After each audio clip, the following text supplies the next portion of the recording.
Hello guys, നിങ്ങൾ പെരുങ്കുളം തേര് കണ്ടിട്ടുണ്ടോ? ഇന്ന് പെരുങ്കുളം തേരാണ്.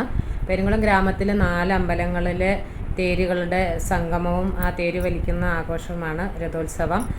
മാർച്ച് 3-ന് 1-ാം തേരിൻ്റെ അന്ന് ഈ 4 ക്ഷേത്രങ്ങളിലെയും തേരിനെ അതാ ക്രമത്തിൽ ആദ്യം വരുന്നത് മഹാലക്ഷ്മിയുടെ, രണ്ടാമത്തേത് വരദരാജസ്വാമിയുടെ, മൂന്നാമത്തേത് ശിവൻ്റെ, നാലാമത്തേത് കൃഷ്ണൻ്റെ. അങ്ങനെ 4 രഥങ്ങളും 3 രഥങ്ങളും ആനയാണ് തേര് പുറകിൽ നിന്ന് തള്ളിക്കൊടുക്കുന്നത്. മുന്നിൽ നിന്ന് ആളുകൾ വലിക്കും. ശിവൻ്റെ തേരിന് മാത്രം ആൾക്കാർ മാത്രമാണ്, ആന ഉണ്ടാവില്ല. അങ്ങനെ 1-ാമത്തെ ദിവസം ഈ 4 രഥങ്ങളും കൂടെ വലിച്ച് അങ്ങനെ കൊണ്ടുവന്ന് കാര്യോട്ട് ഗ്രാമത്തിൽ ആണ് ഈ 4 രഥങ്ങളും കൂടെ സംഗമിക്കുന്നത്. പിന്നെ അന്ന് മുഴുവൻ ഈ രഥങ്ങൾ 4ഉം ഈ ഗ്രാമത്തിൽ തന്നെയാണ്.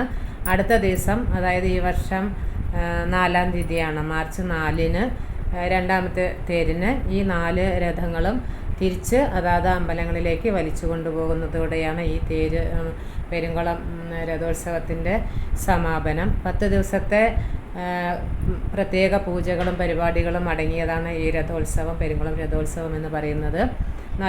ഈ 2-ാം തേര് കഴിഞ്ഞ് അടുത്ത ദിവസം മഞ്ഞൾ നീരാട്ടോടെ പിന്നീട് കൊടിയിറക്കത്തോടെയാണ് ഈ തേരിന് സമാപനം ആകുന്നത്.